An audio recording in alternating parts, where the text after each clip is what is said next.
a top 4 jungler in the LPL. I think during his absolute peak, he's certainly struggled to maintain that form, but we know it's in there for him to be able to capture. Yeah, I remember when OMG went on that kind of miracle run almost to like, what was it, top 8 or something in the playoffs, Yeah, even though that I were think it was top top 4. 4 back Yeah. in the spring. With players at that point were relative unknowns. Even a guy like Cream, who now is a part of Top Esports, made it to MSIs, played at multiple international or first stand, played at multiple internationals at this point. And these guys have not been able to make that next jump just yet since then. Shanji and Aki specifically. ppgod has been part of the core and then not part of the core, depending on what year you've been in here. So this is definitely an opportunity to do that when you have a veteran like Doinb, a reigning world champion, somebody who is a great leader as well and could potentially help guide some of these players on that next step to potentially get to that international stage. As we would certainly love to see that as Doinb at international, always super fun. We're getting into that second phase of bans. We got another misban. I'm wondering if that is intentional now or if that's a punishment for missing out on something. We'll have to wait and see. Yeah, definitely strange there, but the Kai'Sa, as you called out earlier, is going to be that first part of the second rotation ban for IG here. Kai'Sa would have made a lot of sense for Leave. Not only is he often put on a lot of these hyper carry-esque champions because he is kind of relied upon to be a big late game player, but fits the dive aspect of Galio Neferi very well. Looks like it's going to be the Alistar as the support ban on the other side, so that does leave open the Misfortune if they do want to go ahead and grab it. Again, we talked about that a bit earlier. It's Gala's most played champion across this split. Also, is traditionally paired up with things like the Xin Zhao. There's decent amounts of setup here, but with the Alistar taken off the board, not quite as clean of a combo. Perhaps something like Rel could also be an option for this team, but we'll have to see what the final ban is here. A decent amount of damage that actually has been picked across both of these top sides. You don't necessarily need to go for a hard carry. You don't need, a Jinx or anything like that. Something maybe with more utility could be useful as Leave locks in the Ezreal. Varus, another pick that Gala has been very strong on throughout 2025, so seeing that locked in wouldn't be too much of a surprise. And the Braum takeaway here signifies maybe a Nautilus is something that Meiko would want to lock in. Yeah, that definitely looks like it's going to be what it is. Varus Nautilus makes a lot of sense with the rest of this comp. I think we saw in the previous series the strength of Varus, Hope piloting it very well for anyone's legend, but you give someone like Gala the ability to just kind of be consistent throughout the entire game. That's exactly what he's looking for, and I think it does, give you a little bit of extra security, but we could potentially see something else here. Poppy Hover for now.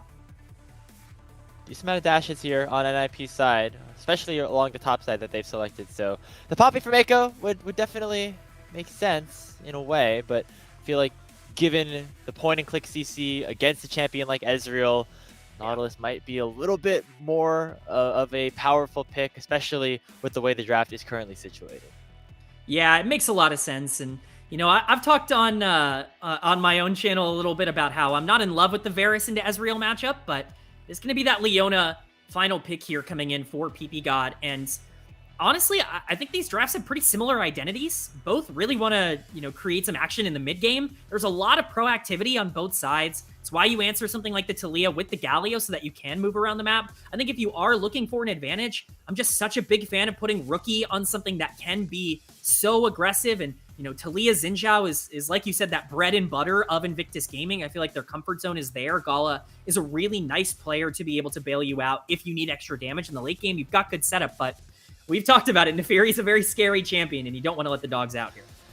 Yeah, especially if you give up any early kills to the Neferi, it could suddenly go from bad to worse. We actually saw NIP, their last placement stage game, which was a relatively recent game in terms of the fact they haven't played many since then, was against FPX, and Shadow got the Neferi, and NIP decided to do, I think, a little bit of trolling, and the game ended in like 15 minutes. And so they're familiar with what happens if, they are able to get off to an early lead potentially this time around. Aki now going to be the player piloting that pick.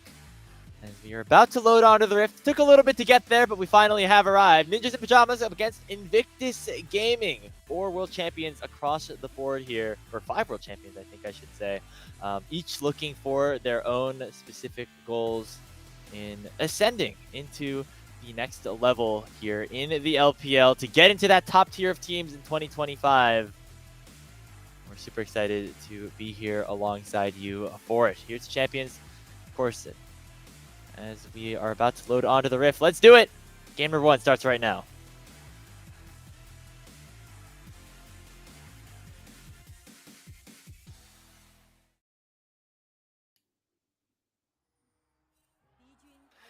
All right, as we get into game number 1 now, I think the things that I'm really going to be looking for at the start of this game, definitely looking for some proactive ganks coming in from the Xin Zhao.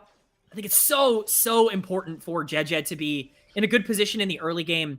To me, the reason I would slightly favor Ninjas in Pyjamas, I think their execution on the engage is much easier in the later half of the game. It's much easier to combo a Leona engage into Galio knockup and Mbessa than it is to, combo Nautilus to kind of do a lot of the heavy lifting. But the range factor of Invictus, I think it matters a lot here. Varus Jace is difficult to deal with if you're not able to play from ahead. So definitely excited to see where that goes. But for now, I think both sides, they don't want to make a mistake in the early game. You talked already about how Naafiri can really get the ball rolling.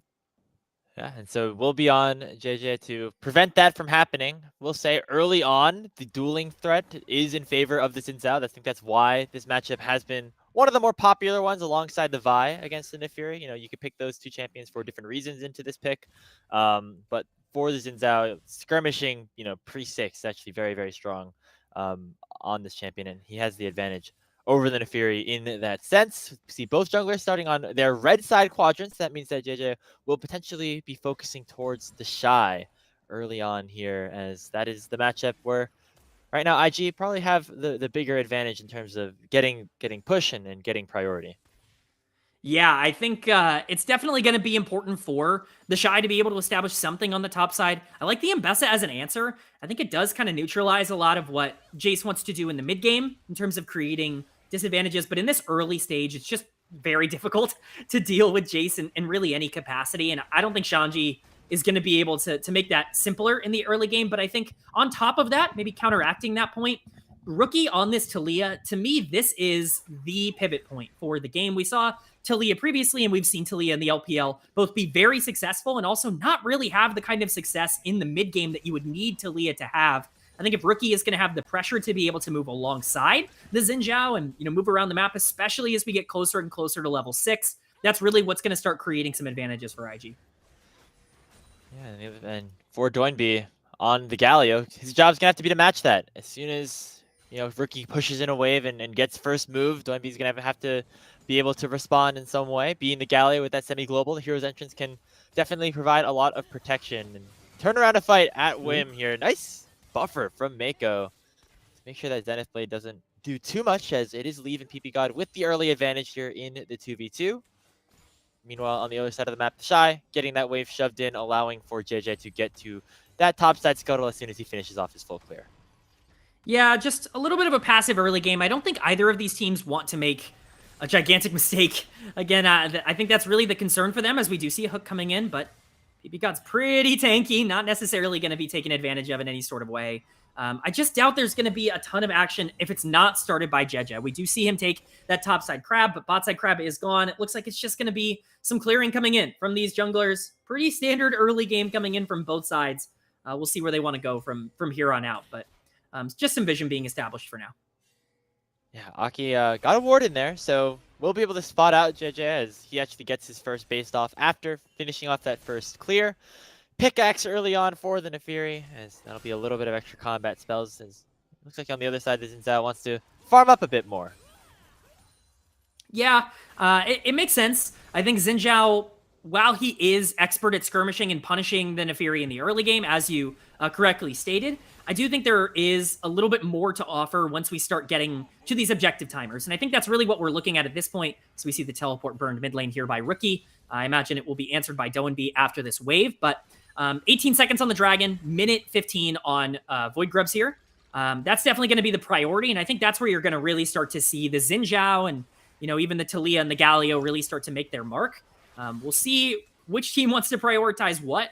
Earlier today, we basically saw AL give over the Void Grubs for free in exchange for the Dragons to try to get those stacking, but definitely a different game state here.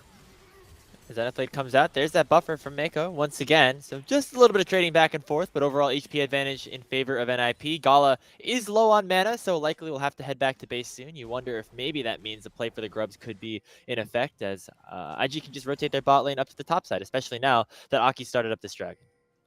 Yeah, I like this call from Ninjas in Pyjamas. I like the idea for Aki to just focus on dragons, not worry about too much else. I think dragon stacking is very powerful in the game right now. I think it gives you a late game out, and especially because we said that I think the late game options for Ninjas in Pyjamas, while they're not necessarily stronger, because I don't really love or hate the options on either side here for the late game, I certainly think they're easier for Ninjas in Pyjamas to execute with the Leona and with the Galio.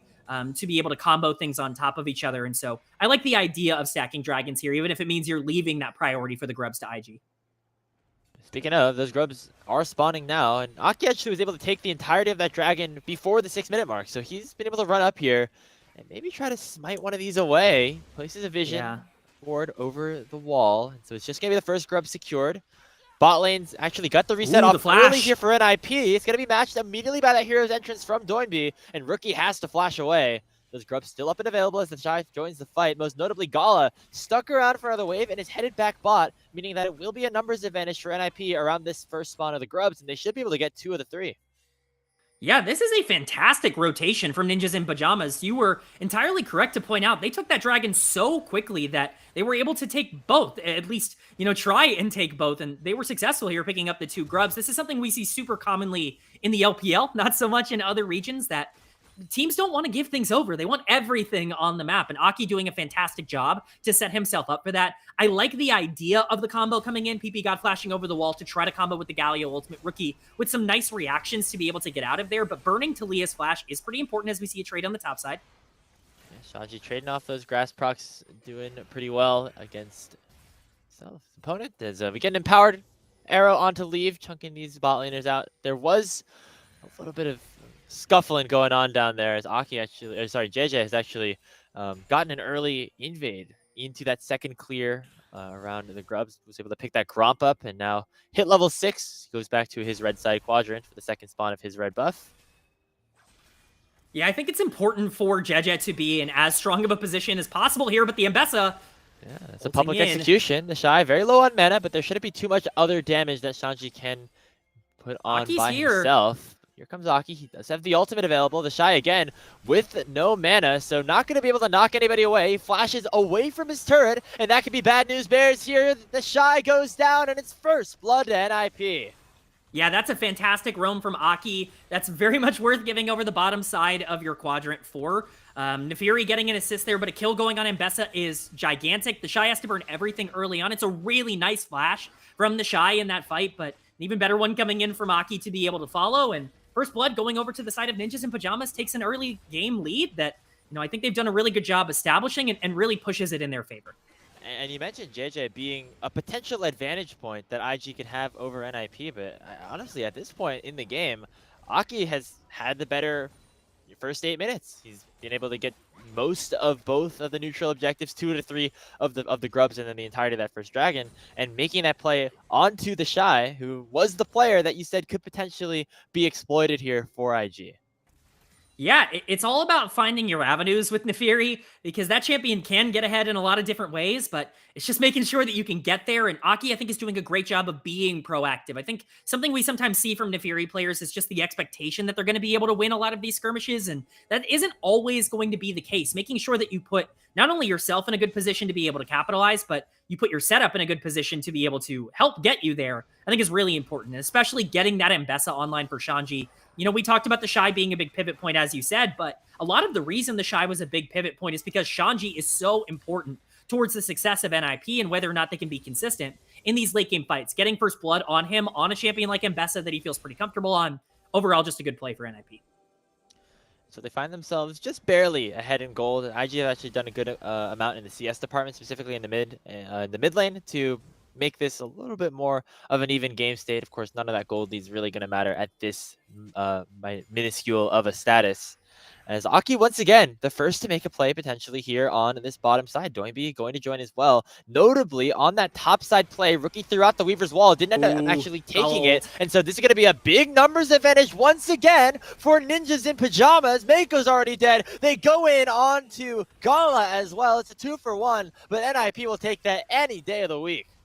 Yeah, I think unfortunately for IG, they saw it coming, but Gala drops ultimate onto Leave to try to burst him down early on in that fight. It's just not possible to burst him down. I think maybe saving that ultimate for the Nefiri or potentially for the Galio on the dive could have been important towards saving his life, but a very difficult situation. And once again, it's proactivity happening, and Shanji once again going to try and punish it. Yeah, nice knock away from TheShy. Shouldn't be too much there, but yeah, NIP and Aki specifically on this Nefiri making some plays early, and you can see Doinb actually the one proactive in this play. It's actually started up by IG. Yeah, this is beautiful from not only Doinb, but from the bot lane of NIP as well. ppgod does go down here, but he plays this fight about as well as you possibly can on the Leona. Understanding that you have that Galio that can make those roams very quickly, it's neutralizing the lead that we were assuming that Talia was going to be able to get on the other side of this matchup. If Talia is going to get out-roamed and out-prioritized by the Galio, that's a major notch in Ninjas in Pyjamas cap.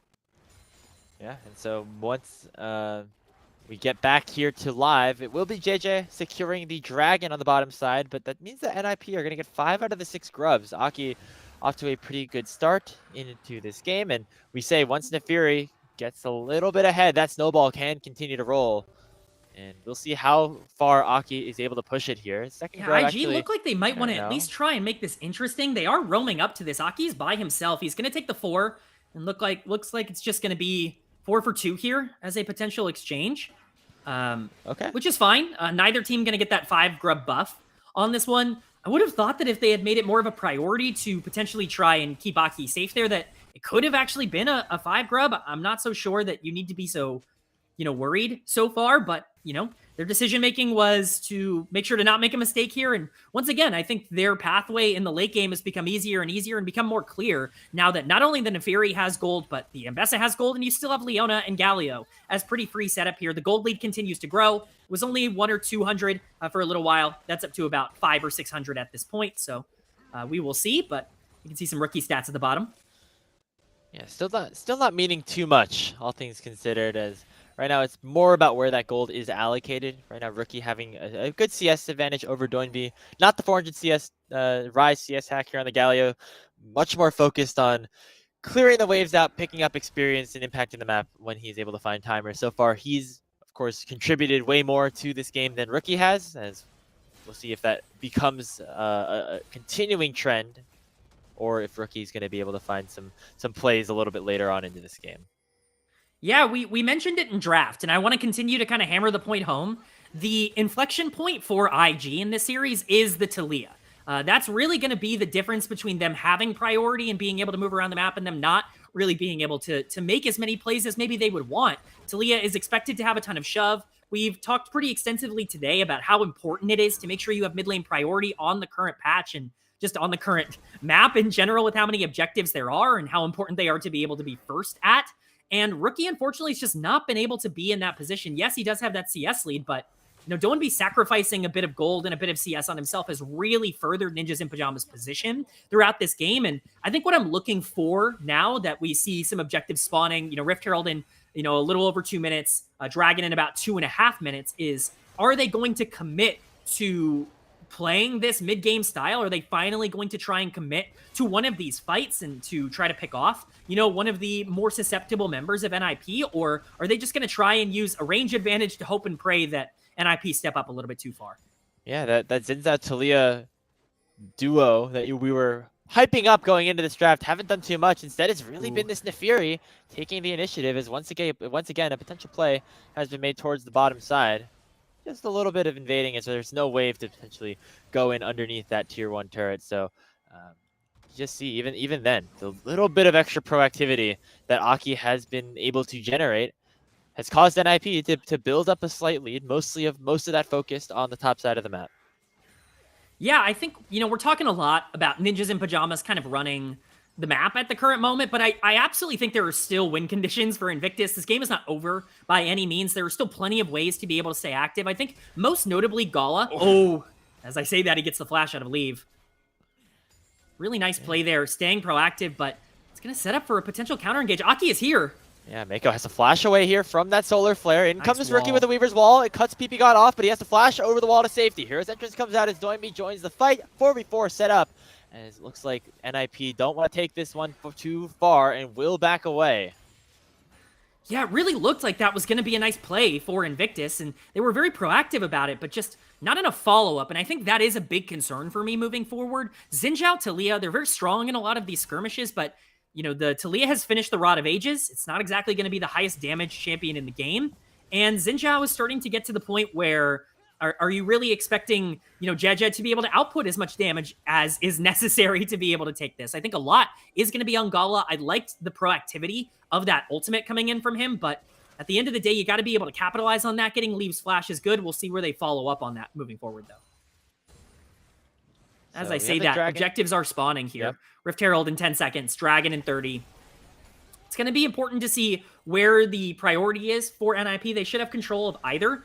Looks like, at least for now, IG is definitely going to be on the bottom side of the map. Aki is on the top side. This could potentially just be another objective trade here. It is one dragon apiece per team, so definitely intriguing. This will tell us a lot, I think, about the game moving forward, where these teams want to put their resources.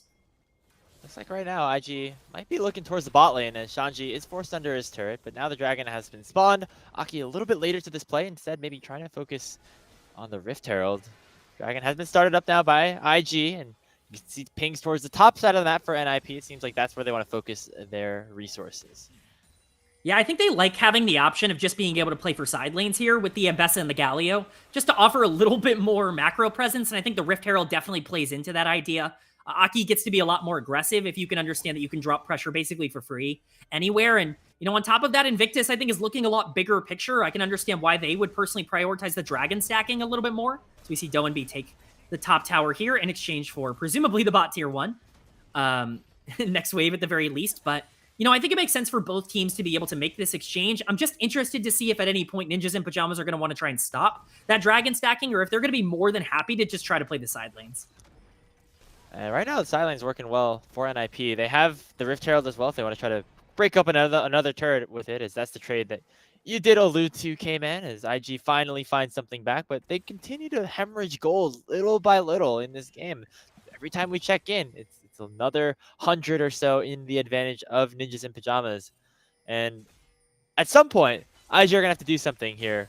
And I feel like, honestly, with the way their composition is set up, it's not super inclusive to these big, wonky 5v5 team fights. You know, Gala's going the lethality build. TheShy on the Jace prefers to, you know, poke some people out. And there's not a ton of, you know, hard carry DPS that is available in a 5v5 for them. Yeah, I'm getting more and more concerned about Invictus the longer this game goes. Once again, I think it is worth noting that outside of the Nefiri, there's not a ton of, like, free damage. Of course, Leave can be a problem in the late game on this Ezreal, but I don't think it's quite like Ninjas and Pyjamas have excellent scaling and Invictus have none. I think it's more so I just don't really see an easy avenue for Invictus to win these fights. They're going to need to start finding picks. I think it's really important for this team to continue to stay on the lookout and to stay aggressive. We can sometimes see some teams who pick Taliyah and Xin Zhao not get that advantage early, starts to hit about 20 minutes, and they can feel a little bit more scared to play aggressive. I don't think that's possible here, as we see IG potentially following my word and making some plays mid.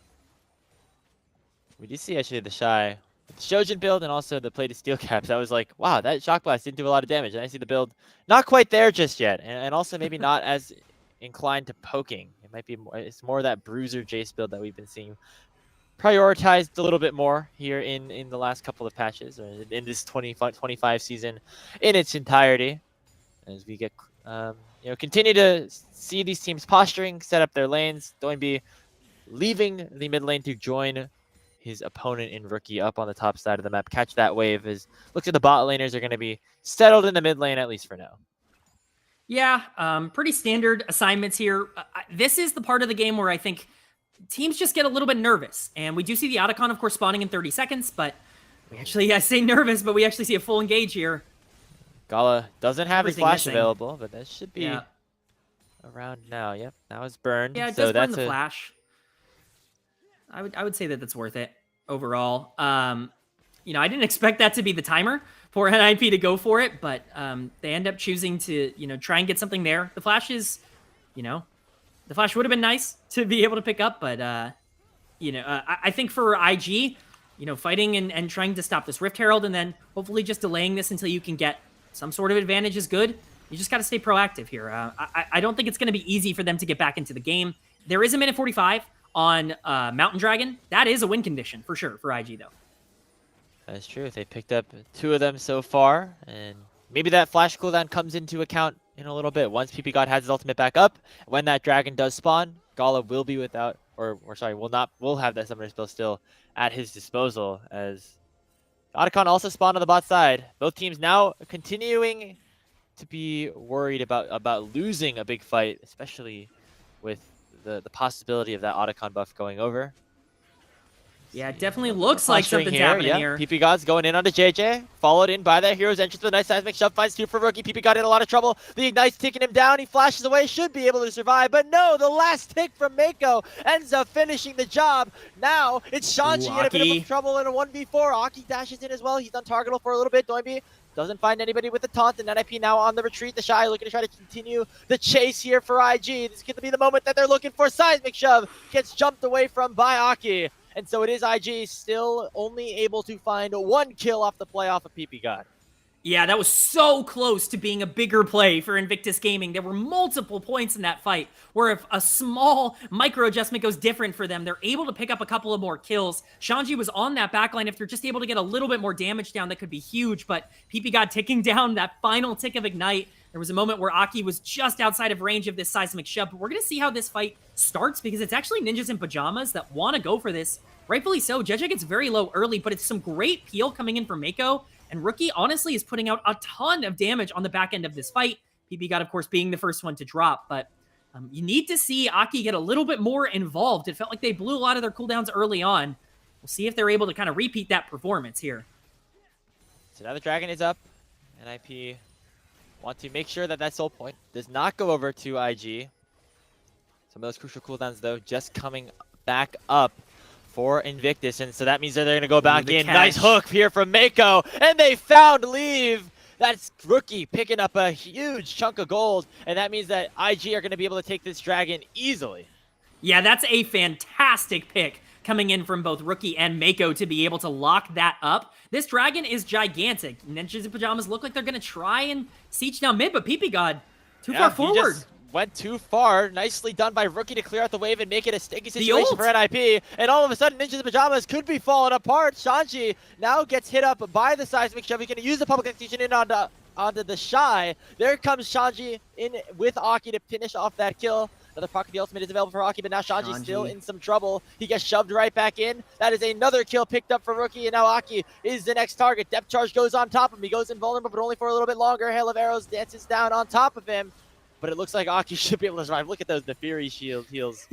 That's pretty ridiculous. But still, IG finding another play for themselves here. And the True Shot Barrage going to cancel some recalls, but NIP struggling in this mid game. What a gigantic fight for Invictus Gaming. That completely turns the entire game around. Not only are they able to grab the 3rd dragon of the game, putting them on Soul Point, and if they do end up getting it, that's 3 Mountain Dragons for a comp on the other side that has damage with Nefiri and Ezreal, but isn't, dominating in terms of the damage. And on top of that, you're able to continue the fight with a ton of proactive play, using a lot of these globals. It's gorgeous stuff. We'll see how this starts, though. We'll see how Leave ends up getting caught. Just steps up a little bit too far forward. He tries to arcane shift out, but Meiko ends up catching him, and it's just too much damage. Leave, not the most consistent player in terms of his positioning. A pretty critical error there, as we can see from the Invictus Gaming fans. They're very excited to see that, but that is a gigantic swing in momentum. And I think Rookie's been a big reason as to why IG have been able to get back into this game on the Taliyah. Talked about how he didn't have too much impact earlier on, once he first unlocked that ultimate, but now that he has that full Roa stacked up, he's level 15 now on the Taliyah. He's found multiple really impactful seismic shoves in this game. And so he's got to continue to try to make those plays happen. We got Baron spawning in 30 seconds. NIP want to try to find a way to bounce back. They might be in some trouble here. Chain of Corruption lands here from Gala. It's matched up by a boatload of crowd control. And the Shock Blast from over the top as well. Gala will pick up the kill as Doinb just dies for free. He was in purgatory there. No chance to move, no chance to do anything. Perfect call out there on the Baron timer. We'll see if they want to go for it. And Fury potentially trying to pull back some damage here. Dragon won't be up for another 2.5 minutes. That's a very big pick, but he will be back up on the map in 25 seconds with ultimate. They're going to make a play. They have to do it now. Nice buffer from Leave. Gets away here from that dredge line of Meiko, and so it means that IG just have priority around the mid lane, but don't have any kill threat onto any of NIP's players. So another chunk of gold going right back to Invictus Gaming. As Kman, we were waiting for them to become a little bit more active here in this game number 1, and they certainly have done so over these last few minutes. Yeah, I've been so impressed with how they've played out the second part of this mid game. The last, 5 or 6 minutes, this felt like a team that really was just slowly losing, death by 1,000 cuts, and they've been able to really pull back a lot of the advantages and a lot of the momentum that they needed to generate earlier on in the game. Rookie in particular has been excellent, but Jiejie could be too far forward here. We'll see if they want to capitalize. Oh, wow. Yeah, going very aggressive in onto Shanji, and the Weaver's Wall actually cuts the Mbessa off. Doesn't even get a chance to proc the ultimate. He's already dead. Rookie picks up the kill, and now Doinb is in a lot of trouble here. Could be matched here by Aki. He gets another reset on the ultimate, but it's still overall a 2-for-1 in favor of Invictus Gaming. Most notably, though, Jiejie is down, which means the Otacon could be a little bit risky, so instead, IG want to continue the fight. Depth charge lands. It's followed up by a beautiful engage from Rookie, and Leave will get taken down as well. Doinb and Aki now forced to run for the hills as IG have a huge numbers advantage on the bottom side. That is not only huge for IG, but what is Shanji doing? He full engages without the rest of his team. Leave isn't even there. The Ezreal doesn't arrive to that fight until 10 or 15 seconds into it. And unfortunately for Ninjas in Pyjamas, without this Ezreal, they certainly do not have the damage to be able to output that. Some fantastic play from Rookie on the back end of that fight to be able to catch Leave out and to make sure that he doesn't leave that fight untouched. But we can watch the replay here. Ninjas in Pyjamas are looking for some posturing. At first, it feels like Jiejie is overextended, but with Gala and Rookie able to collapse so effortlessly, it feels like this is an immediate fight win. Shanji just instantly dies. You can see Leave trying to make his way here, but by the time he is, ppgod is down, Shanji is down. It's a 3v4 from this point onwards, and there's just no way for Ninjas in Pyjamas to win. We see the great depth charge coming in here for Meiko to set up that seismic shove. Rookie with the flash over, but just a very curious decision from NIP. Maybe not the most coordinated play. No, definitely not. And it's been IG, the more coordinated team ever since, that fourth dragon became available. They've been on an absolute roll of things here in the mid game. And now that mid game will transition into late with Baron spawning, potential Soul Dragon up in 3 seconds. Invictus Gaming in good position around the bottom side river to control that area, to try to pick up that extra shield, that extra resistance with the Mountain Dragon. NIP, of course, want to prevent that from happening, but I don't know if they're going to be able to. It's been started up already by Jiejie. Yeah, this is a tough situation for Aki. He's going to have to try to get in there. You cannot allow this Mountain Dragon, but it's going down low, and looks like they're just going to give it. So risk assessment, not worth it. Most notably, ppgod coming off a reset. He was not even within sniffing distance of a potential fight, and so NIP made that decision a little bit earlier, making sure that they just try to find a fight somewhere else. But now that fight's going to be a little bit harder, with the extra resistances that Mountain Soul shield now in the hands of IG. And they are looking dominant. It looks like this could just be full positioning coming in from IG in the Weaver's Wall. Oh, Leave shifts over the wall. ppgod and Shanji forced to go in. Knockup is huge, though, from Doinb. He lands a 4-man taunt, and NIP are right back into this fight. Aki dashes forward. TheShy is low, and TheShy will bleed almost to death. He's finally able to go down, but it's still a 3v3 on the map. Doinb barely gets away from the dredge line, and IG somehow make that an even fight. Off of the back of Gala. He continues to throw out damage here, forcing NIP to run away. What a wombo combo from NIP. You can see this team still has a fighting chance in this. It's certainly not done by any means. We've been talking about Invictus as if they've completely run this game. It's a 1k gold lead for them. And yes, that Mountain Soul exists, but if you're able to land CC chains and that knockup onto Rookie, this fight becomes very, very interesting. Rookie just goes a little bit too deep. A fantastic flash stun from ppgod, and then the follow-up from Doinb. A 4-man knockup into taunt just makes it so easy for Leave and Aki, who are just outputting damage. Now, credit to Gala, who does a great job of trying to pull back some damage here. And he does pick up Aki, but this is a gorgeous fight from Ninjas in Pyjamas and exactly what they were looking for. So right back to an even game state here, Kman. However, the Soul definitely providing some impact, some extra advantages towards IG. So absolutely, and I think important to note, Otacon's still up at 29 minutes here. It is very much still takeable for teams down on the bottom side. And, depending on how many resources you want to put into that, Baron is also available. Elder will be spawning in under 4 minutes. This game is really starting to hang on a razor's edge. It could just be one fight that really tips us over. It's going to be Invictus Gaming, though, that have first setup here on Otacon. We'll see what the response is from NIP.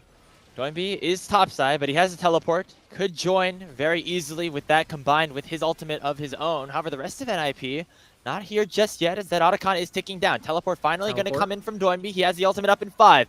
Otacon's at 3,000 HP. Aki jumps over the wall. It's going to be a flip. Who's going to get it? It's secured by NIP. And now, as the Blood Roses form, the fight continues to break out. A taunt finds Gala, and he's shut down by the Nefiri. Looking to go in on the rookie next. Shanji is still massive on the front line, and NIP find the fight. They find the Otacon, and they'll pick up the Blood Roses as the reward. A gorgeous fight from Ninjas in Pyjamas. So much setup and so much execution. You get Doinb teleporting at the perfect time. Aki getting into the Otacon pit at the perfect time to be able to secure it at around 700 health. I'd love to see where so much damage was coming from. I have to imagine Leave was just pumping out damage on the back half of that fight, but we might not have time. We're immediately into Baron. Should be rather easy for NIP to pick up. Rookie has teleport in 20 seconds, but that Baron will be long gone before then. NIP, couple of mid-game fights, a couple of late-game fights, all they needed. And they suddenly have themselves the gold lead once again. TheShy trying to get a tier 2 turret in response, but likely will pay for it with his life as Shanji TP's behind him. Ooh. As TheShy gonna try to make it a one-way trip. Nice accelerated shot blast, picks up ppgod, but he will die in response. Shanji will dash forward with the E and pick up the 1-for-1.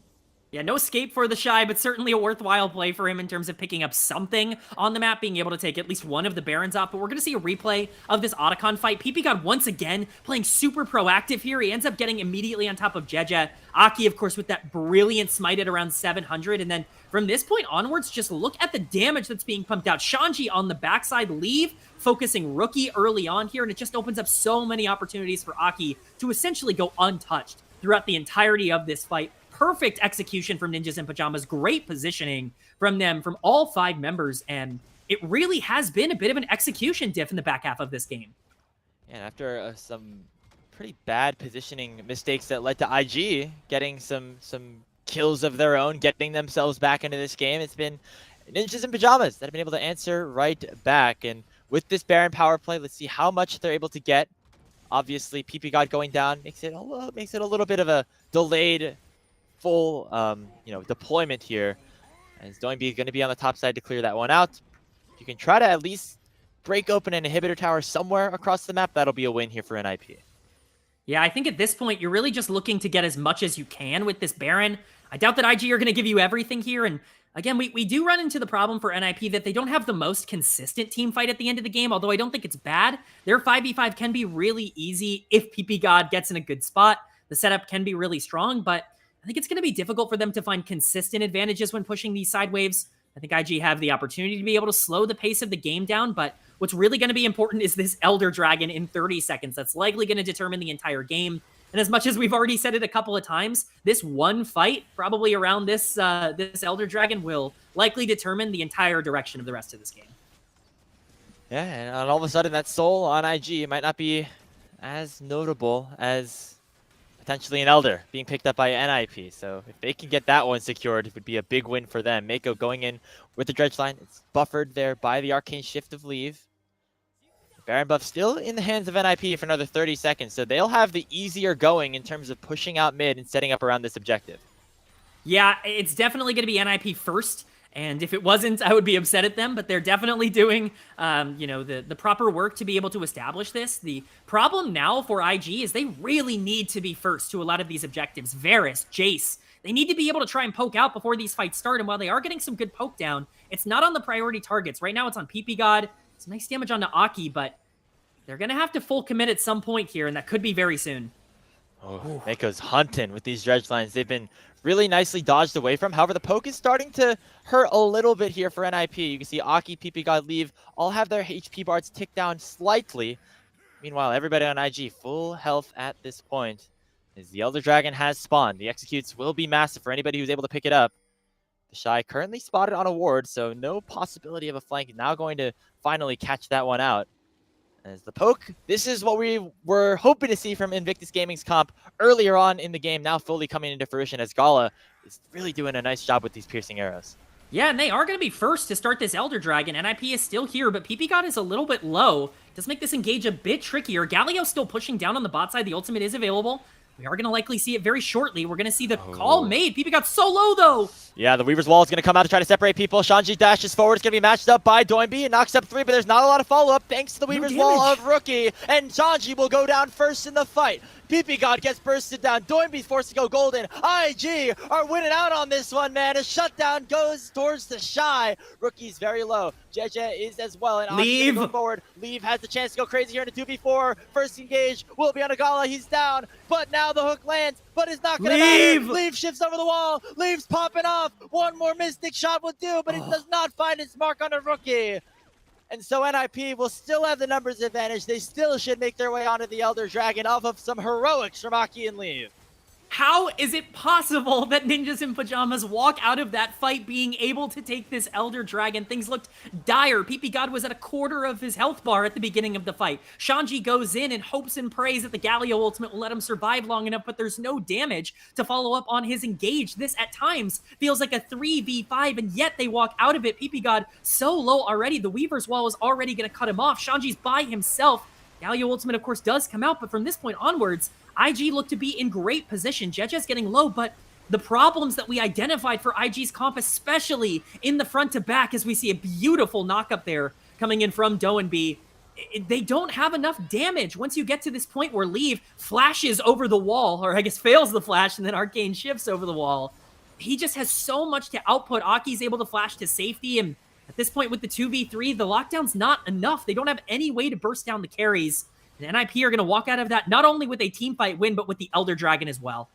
And despite the Mountain Soul being in the hands of IG, Ninjas in Pyjamas still able to burst them down and just have more damage, have more DPS in these teamfights. And large part of that has to be towards Aki. Remember, the player that we said could be at a disadvantage in the matchup against IG. And you know, it's not to say that this is surprising, definitely, just given the pedigrees of these players and even what they've looked like throughout 2025. Aki's had himself a very good go of things, going towards that Guardian Angel for his last item. And so NIP with the Elder buff, going to start up this Baron Nashor. Now the Elder's only on a couple of players. Aki and Leave the only ones to have it, but those are certainly good members to possess the Burn. Yeah, it definitely feels like this should just be Ninjas in Pyjamas. There's no way to really contest this, but Jiejie's going to try. You're going to try to dash in there, but not going to have enough room. The sacrifice will be ppgod, but it looks like Ninjas in Pyjamas want to continue the push. Onto TheShy they go with the knock-up landing. Public execution only onto 1, and so Shanji will potentially get bursted down, but there goes Aki. There's the Fury, and Leave and Aki once again are going to reign supreme, nearly winning the team fight by themselves. Now it's a 2v1. Aki still has the executes, and Rookie will not succumb, but Jiejie will, as Aki smites him from above. Aki absolutely dominating. The dogs are barking here tonight. Nefiri has looked unstoppable so far today. And if you want to see a performance worthy of saying that a champion is imbalanced, you just saw it in front of your very eyes. Of course, you got to give credit to Aki, but the Nefiri, that fight looking disastrous for NIP, diving onto the backline and being able to destroy everyone with the damage that was output. The inhibitor will be the prize. Elder Dragon will be up again, you know, relatively soon, but I just have no idea how you stop this Nefiri at this point. 10, 1, and 7. The Guardian Angel now up, so if you thought it was hard to kill him earlier, it'll be even harder now. Take another look at this fight. I didn't even think it was going to be a fight. I thought ppgod was just going to be left to the wolves, but NIP decided they wanted to go for it with the Elder Dragon burns, specifically on Aki. Yeah, and I actually think this is a pretty risky call for NIP. There's a very real chance that they end up throwing the game away at this fight, but lucky for them, Aki dives onto the backline and is instantly able to execute Gala. That's so much damage on the side of IG just gone from that fight onwards, and Rookie really has no way to consistently be able to survive. You do want to give some credit to the front line of Ninjas in Pyjamas, Doinb with some really nice plays in that fight, but Aki definitely the star with all of those cleanups. Look at the damage chart. 10,000 in a single team fight from one Nefiri jungle. Aki in a great position in this game and sets up NIP to go up 1-0 in this best-of-3 series. IG, they don't want to rule themselves out of this one just yet. They still have the Mountain Soul. They still have Rookie getting close to a full build on his own. They're going to have to play around the poke composition that they've set up for themselves, because right now in a full 5v5, they definitely can't do anything if it was an even game state. Yeah, it's just a really difficult spot to be in if you're IG. Your entire comp relies on being able to have pressure and have tempo, you know, to be able to poke out with things like Jason, Varus, and to be able to move around the map with Talia. You just don't have that option here, but they might have found a pick. They find ppgod. However, we matched by the hero's entrance of Doinb, so once again in a 4v5, NIP want to go for the kills. Public execution comes in. Shanji gonna get knocked up with a really nice step charge. Aki in some trouble now. Aki forced to flash away, and now IG winning the fight. 2 already go down. And Gala picks up the big shutdown onto Doinb, and that forces NIP to back away. Yeah, that's what you need to do if you're Invictus Gaming. So many of the resources on NIP are on Aki. He's so important to the comp. If he dives onto the backline and you're able to CC chain him, not allow him to go invulnerable, that creates a completely different dichotomy. And now it's Invictus Gaming that's pushing down the mid lane here. They are having that numbers advantage for another 30 seconds. TheShy, Gala continue to issue on that poke. Teleport comes in from Rookie. They're going to try to burst down this mid inhibitor. Don't think it should be the end of the game, given that Aki and Leave are the ones alive, and they're the strongest members of Ninjas in Pyjamas, but that is a big turnaround here for Invictus Gaming. They still are down 7,000 gold. With the Elder Dragon spawning in 40 seconds once more, they'll have super minions pushing down to match what NIP have to offer. And here is the exact problem that we identified in the draft when it came to Ninjas in Pyjamas draft, is that while they do have options in terms of getting the Neferi or the Ezreal into a good spot, if you're not able to output that damage consistently, there's not really a lot going for you in these 5v5 team fights you have set up, but the follow-through needs to be very precise, and Invictus Gaming just doing a better job in that team fight of being able to utilize their own follow-through and, you know, kind of generating a lead for it. We could potentially see a death push here, but nothing defined here for IG. Yeah, Doinb, the one to face check just a little bit. Of the True Shot Barrage comes out and actually burns away all those Mountain Dragon shields. More poke comes out. Leave with the Mystic Shots now can issue some firepower back on his own. The Elder Dragon is alive, but nobody wants to start it up just yet. Battle lines have been drawn. NIP looking to engage. ppgod finds the initial start of the team fight, and that is Gala getting bursted down. Sorry, TheShy is the one who dies first in the fight. ppgod gets knocked up at 3 talent strike. The target now being Leave, but he flashes away. And now a numbers advantage in for NIP. Leave still doing so much damage here with these Mystic Shots. Doinb dashing away. As Jiejie is still alive. The Elder Dragon's still up. I don't think NIP are going to want to flip this, but here they go. They start this one up. They're starting it. I can't believe that they're starting it here. This is a true flip coming in. A very risky move as we see IG actually have priority here. Aki's at half health. This is where Gala can try to do some work here. The piercing arrows before the fight could begin. A teleport has come in. It is going to be Doinb rejoining the fight at full HP. As the Elder Dragon not reset just yet. Still a 4v5. TheShy respawning in 18 seconds. He's not going to be a factor here. ppgod, the first to get engaged upon by Meiko. The Elder's at 6,000 HP. Jiejie looking to go back in. ppgod gets poked down to oblivion. And now another hook lands onto Shanji. He's forced to dash away. Elder's at 2,000. Jiejie steals the Elder. And now Doinb is going to be at the mercy of Invictus Gaming, and the Elder Dragon burns. Leave shifts forward, picks up one. Aki and Leave still so big, but the Elder is going to reign supreme. There's another Unraveled Earth. There is Gala picking up a 1,000 gold shutdown, and Invictus Gaming somehow come back. They steal away the Elder Dragon, and they are going to march into the mid lane with super minis to try to take game 1.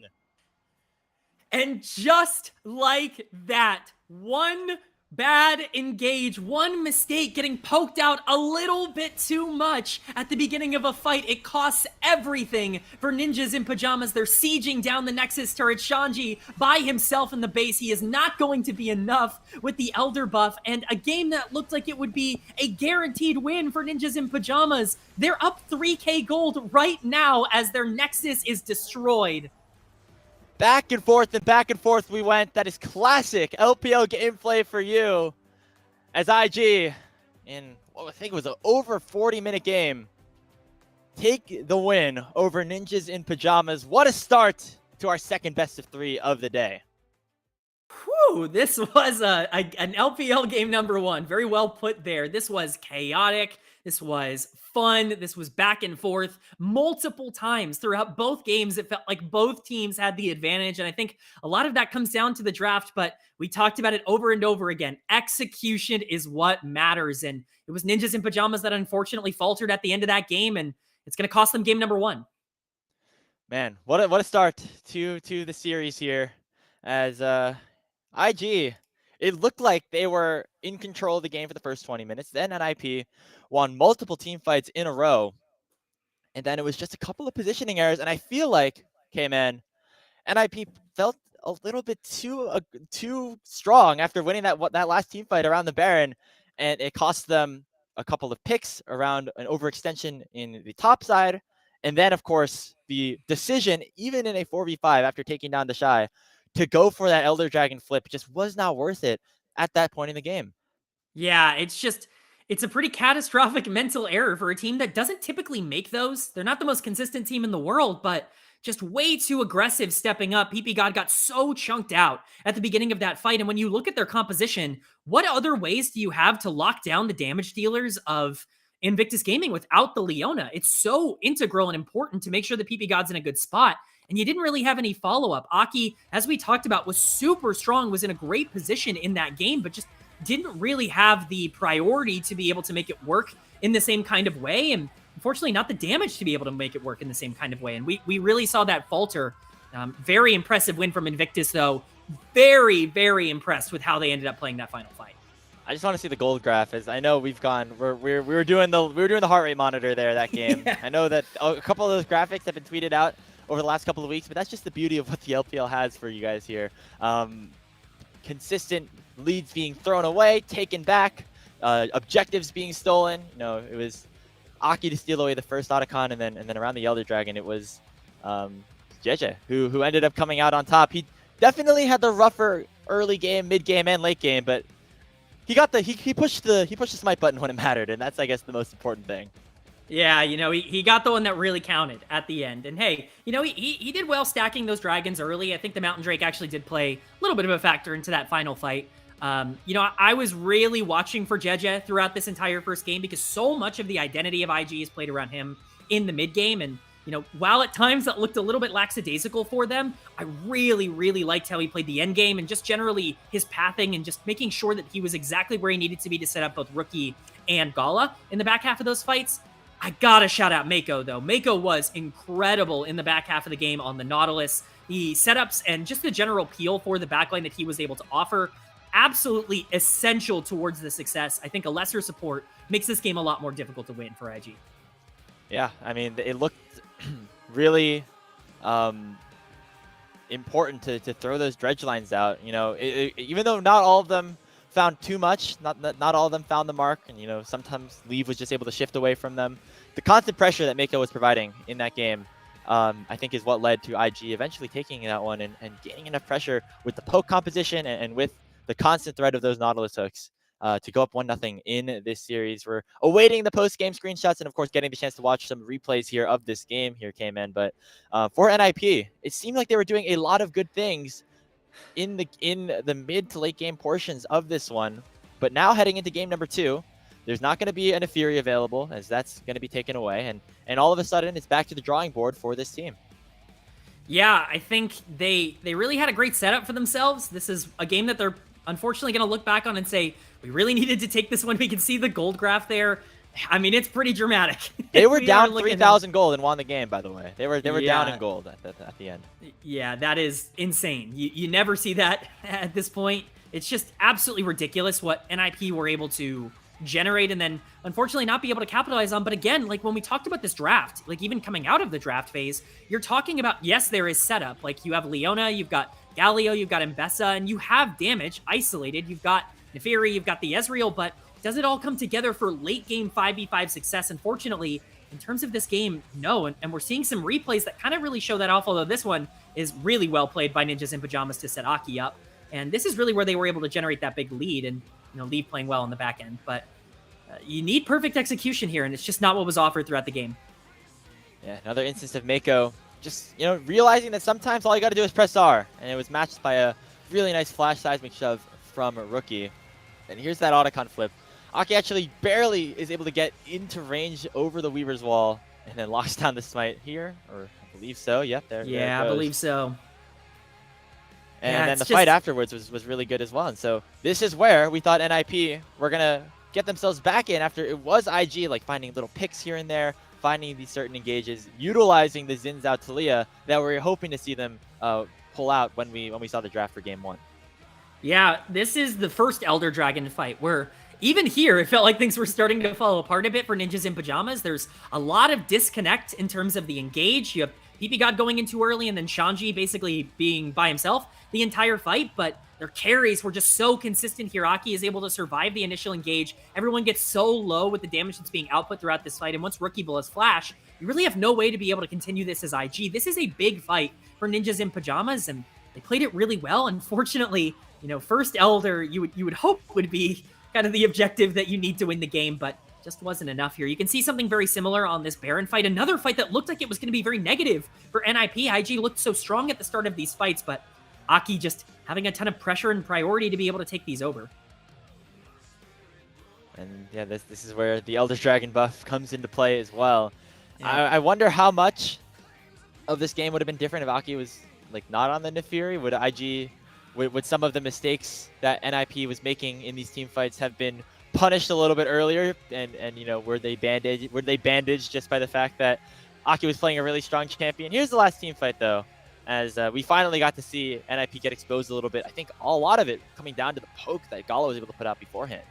Yeah, I mean, Shanji and ppgod are at 0 health by the time this fight starts. And that's the dream if you're Invictus Gaming, is making sure that, both TheShy and Gala can actually just output so much damage early on. And you have a ton of follow-up here. I think people underestimate the damage that VODS can do in the back half of some of these games. And I think it's a big win in game number 1 for Invictus. What I'm looking for specifically in game number 2, you mentioned it. I think you hit the nail on the head there.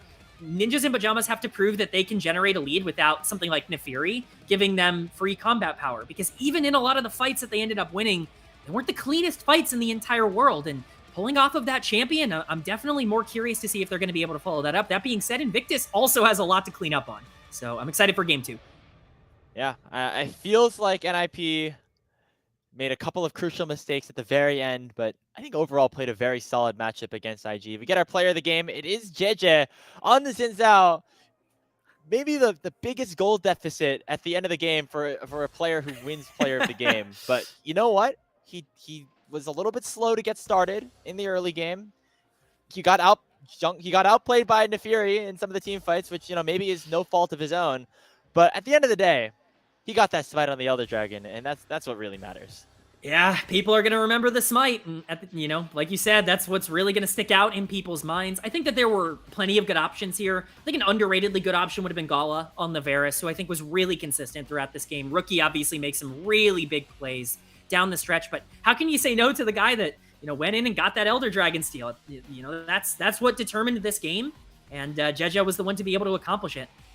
And as we can see here, it was very close. It was almost Gala with the arrow potentially being able to pick it up. But the moment you grab that Elder Dragon, this fight is over. Doinb does not have the health bar to be able to survive and leave. Certainly does not have the ability to be able to pull that back. So I cannot begrudge a Jiejie player of the game. He made the biggest play in the biggest moment. And that's going to do it for our coverage of game number 1 of our second series of the day here on LPL English. IG getting the win over NIP. When we come back, we'll have the draft for game 2. See if NIP